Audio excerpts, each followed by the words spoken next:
Yo, guys, what is good? Welcome back on the Uncle Sharma channel. Inter 3, Lazio 1. Late reaction as usual. Apologies for the last few weekends. I've not been able to do my reactions straight after Inter's league games. This time I was at a friend's wedding.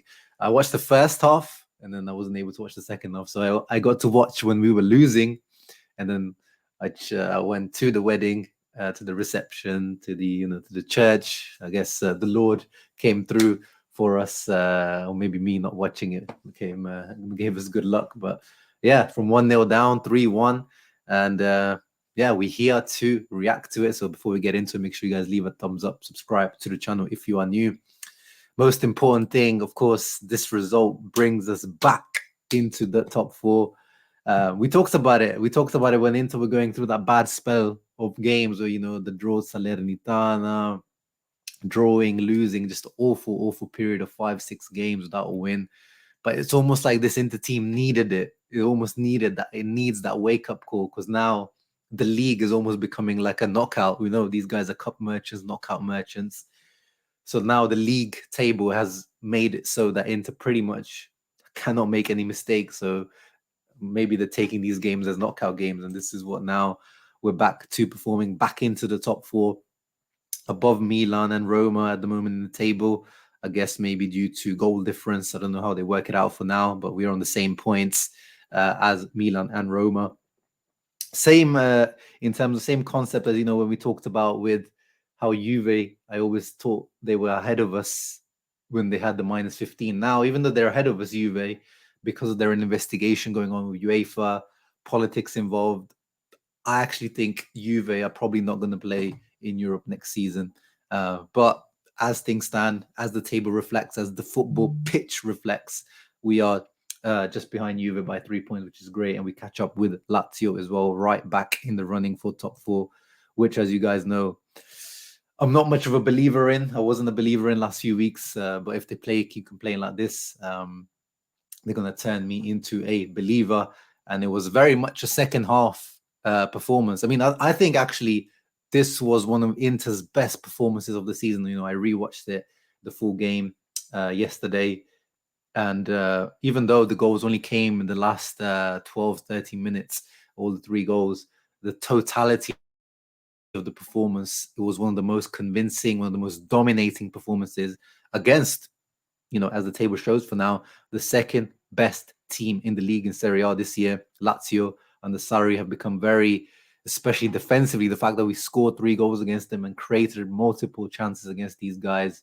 A very solid, pragmatic team has become under Sarri, and the fact that we did this to them, very, very impressive. As you can see, FotMob's momentum bar, you can just see the domination by Inter, apart from the first few minutes and some periods here and there from Lazio. It really shows, Inter's dominance, ball possession, creating chances, attractive style of play. Like we saw definitely a lot of shades of Limone ball today, the best style that we've seen under Inzaghi. And even the goal, the blue parts, these were gifts from Inter. Like the goal that came, this was an absolute gift from Inter. Acerbi will get into the screenshots. He had an off day, our boy Acerbi, who's probably been our most consistent defender this season. FotMob giving him a 5.4, probably correct. Worst player on the pitch, kept slipping.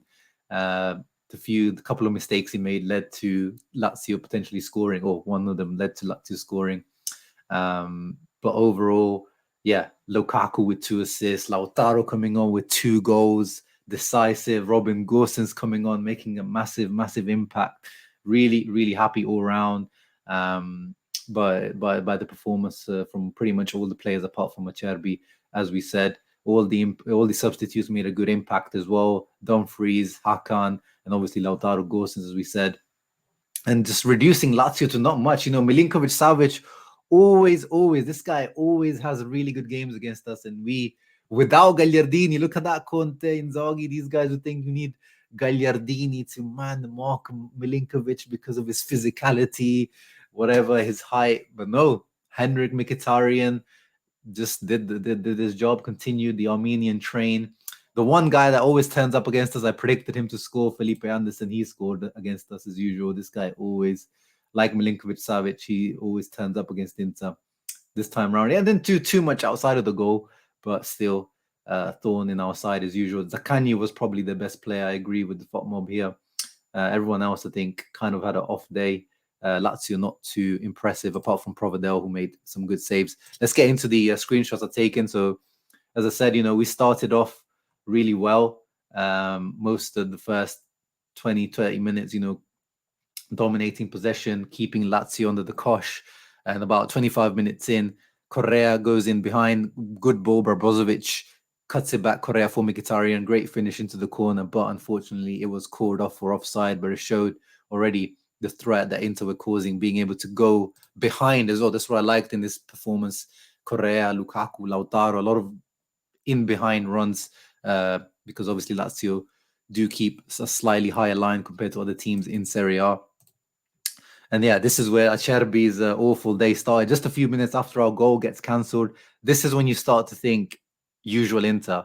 This is when you think the Fiorentina game, or many other games from this season under Inzaghi, where we play well, we create chances, but as soon as the other team creates one, we get punished. And we got punished as soon as we made one mistake. Lazio pretty much did nothing up until this point. But Acerbi, inside man, no, we're going to do that. We're not going to say that about our most consistent defender. Well, if they had an inside man with us, we had an inside man for them, Matthias Vecino, later on, which we'll get into. Thank you, Matthias, by the way. True Interista at heart. But yeah, Felipe Anderson pressing Acerbi, who got himself into a muddle here. Slips. He kept slipping a lot, actually, this match. I don't know if he got the wrong type of studs, or he was just kind of extra nervous because this is the team that owns him, still own. Lazio technically still owns him. He's on loan with an option to buy. Whether we take that option, we don't know yet. But yeah, he slips over. Felipe Anderson takes advantage, and Luis Alberto is so clever here. Like, he fakes to shoot and then passes it back to Felipe Anderson. Look at Acerbi. He's so desperate to make up for his mistake that he actually, leaves that Mobile completely free behind him, tries to slide tackle, and even the Brozovic is already there in front of Luis Alberto. There's no need to double up on him. Loses his head completely and leaves Felipe Anderson completely unmarked, who then punishes us. And actually, that shot actually goes on between D'Ambrosio's legs as well. It's a nutmeg shot. Very unlucky with D'Ambrosio, actually, spread himself well there. No chance for Onana, and Anderson punishes it. And yeah, at this point, as this is when I was watching the game live, I was like, usual shit. This is going to finish 1-0, 1-1 max. That was my prediction, actually. Luckily, it didn't come true. But then we didn't let our heads drop. I like that Inter, we reacted, we continued putting pressure on. Barella deserved the goal today. This one was so close. Lukaku lays it back into Barella's path, and he hits it so sweetly. That technique that Barella sometimes hits it with the bit of backspin. It would have been goal of the season straight away for me. It was flying into the corner, but it wasn't to be. Brozovic had a nice shot from outside the box with his left foot as well. Provedel was reactive to that. But no clear-cut opportunities, really, apart from, obviously, the disallowed goal. But we kept the pressure going. And then Acerbi, again, he slips over again here, this time pressed by Immobile just before half-time. Slips over, they start another counter-attack. Luckily, Immobile doesn't punish us, or Onana is reactive. This is one of those goals where I could see, if Andanovic was in goal, I could see this one going in, because Onana really reacted very well. Immobile pretty much placed it perfectly into the bottom corner. I reacted very well, pushed it to the side, and Bastoni was there because Felipe Anderson came for the rebound there, and I think Bastoni did deflect it out for a corner. So he does deserve credit there for, because that could have been 2-0 there, punished, game over probably. And then we go into the second half, and speaking of inside man, the other former Lazio guy, Tucu Correa, who has been kind of, by his standards, he's been kind of getting back into form. That goal against Benfica, in general, his substitute appearances or starting appearances have been decent, watchable at least, or at least above 6.6 out of 10. But today, I don't know what it is with this guy. He should be now getting more and more confidence as time goes on. He's getting more starts. He's injury-free. He's getting a nice goal in the Champions League. but it just reverts to, again, mistake prone. I highlighted this moment. So at this moment, he goes past Marusic really well, dribbles past him, shows a bit of speed, a bit of creativity, and then tries to cross with his left foot, and it goes out for a goal kick. Like, awful attempt of a cross. Looks down to the pitch, I think, trying to blame a bubble or something. You can see all the teammates like Bastoni there. I also saw Di Marco back, like everyone's applauding him, because I highlighted the guy. If you see just below the scoreboard, he was sitting down, and when Correa made that cross, awful cross, he got up and like, I'm sure he shouted many Italian swear words, and he let him know exactly how he felt. It just made me laugh. And yeah, Correa heavily booed at that moment, and then substituted off. What was this? Oh yeah, sorry. Yeah, here he was, when he was substituted off a few minutes later. Again, whistled, booed. He just doesn't have the backing, even though he's shown flashes recently. Just doesn't have the backing of the San Siro crowd. Yeah, he has to leave at the end of the season, whatever happens. But hopefully, this was an off game, and he can return to at least being, at least somewhat useful in the next coming game. I mean, he could have had an assist, you could say, at the beginning. It was called off for his marginal offside. Unlucky, but again, we need more from Tuku. Yeah, going back to this one, Di Marco was really impressive today. I was impressed by Di Marco. Played left wing back and left centre back today. A lot of good crosses, much better quality with his left foot. This one, Barella, again, so close to scoring. He deserved the goal. And then really nice attempt with the outside of his foot, kind of just letting the ball hit his foot on his laces or on the outside of his boot. Almost beats Providel again. But it looked like it was going to be one of those types of days. But yeah, Correa here, there's another point I highlighted. He takes out Zaccagni here on the edge. And then both him and Barella just kind of switch off. Like, none of them pick up. Like, Luis Alberto is completely free. Look how free he is.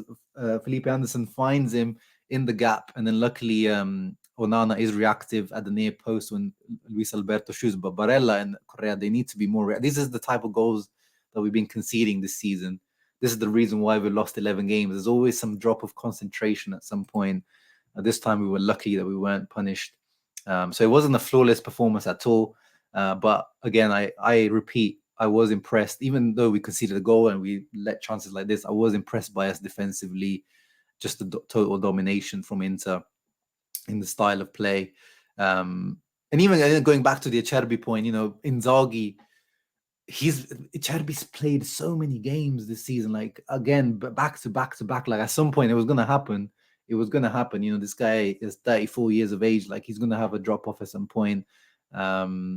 So, I think Inzaghi deserves a little bit of criticism there. I think Acerbi could be more rotated around this year. Di Marco himself had an attempt here, laid off by Hakan. Again, Providel really reactive. This shot went through someone's legs. Dumfries, oh my God, if we lost this game or drew this game, this would have been my thumbnail.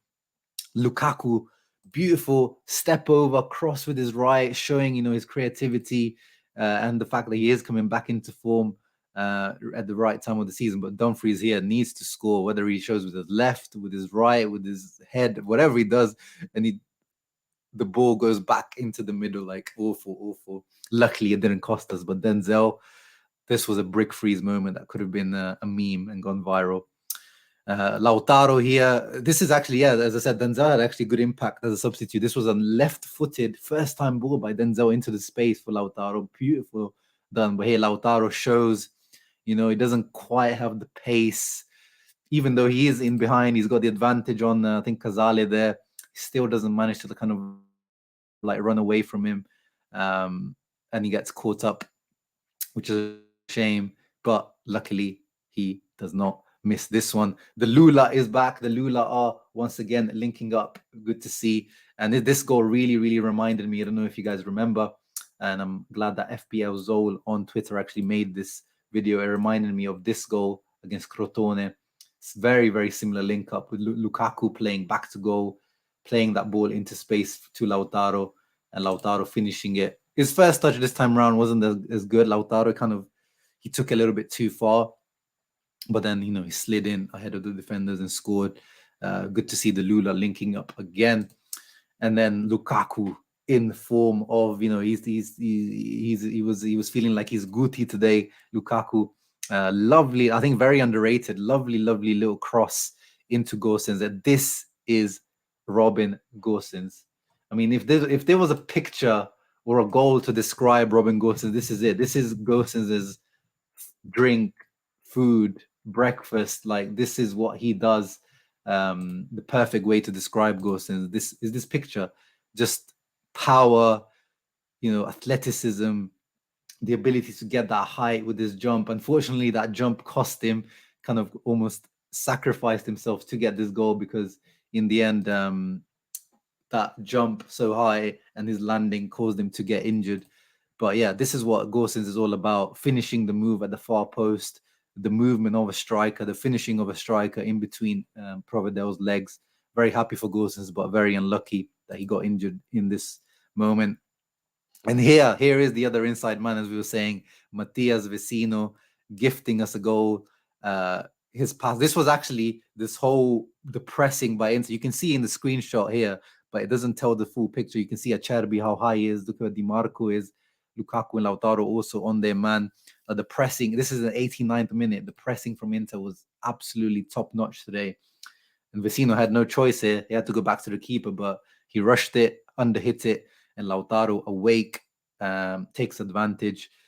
Maybe could have passed it to Lukaku. You know, Lukaku made the run as well on the right, could have returned the favor, but it is what it is. Went for the chip, got the rebound, and scored. You know, remains the second top scorer in the Serie A, and has moved up actually in the top 10 for all-time Inter's top scorers, which is great to see. And it's good to see Lautaro coming back into form. And yeah, overall, stat-wise, we made Lazio run. We covered 115 kilometers. Lazio covered 120, which is a lot more, like 5 kilometers total. Is you know, you don't really see that much of a difference between teams running. So, you know, Inter had, I think, 61% possession, something along, 61% possession, 3.15 xg, and we actually scored 3, which is good to see. 25 shots, 6 big chances, you know, domination to Lazio. Completely deserved win. And this is Inter. You know, I keep saying, you know, okay, you know, we can criticize Marotta, Ozilio, Zhang, you know, the squad building, everything, decisions made, but this squad, guys, is still so strong in Serie A. Should be competing for the Scudetto. This is where the criticism for Inzaghi comes, in the league. But we showed out there today, you know, when it comes, this is supposed to be the second best team in Italy, and we completely played them off the park. But of course, we can't rest on our laurels. Verona preview tonight, live stream preview. Make sure you join me tonight. And then we've got Roma, and then we've got the big Champions League derby against Milan, of course. And yeah, one of the man of the match, or one of the guys I really do want to shout out from this performance today, is Brozovic, coming back. You know, criticized him for his last game round against Empoli, but he was so good. There was this moment here, you know, pressed by Luis Alberto and Felipe Anderson. Look at that little touch around the corner. And yeah, he just completely, you know, he was part of the reason we dominated. You know, when he's ticking, Inter are ticking to a different level. Had some shots, but most importantly, 3 out of 3 dribbles, long balls, tackles won, 12 recoveries. You know, he was absolutely beastly in the middle. 11 out of 13 ground duels won. 79 out of 89 passes completed. You know, when Brozovic is Brozovicing, Inter, you know, usually win their games. So good to see him back to that level. Yeah, hope to see more of that against Verona. We'll see you for that one. Hope you guys enjoyed this reaction. Ciao ragazzi, always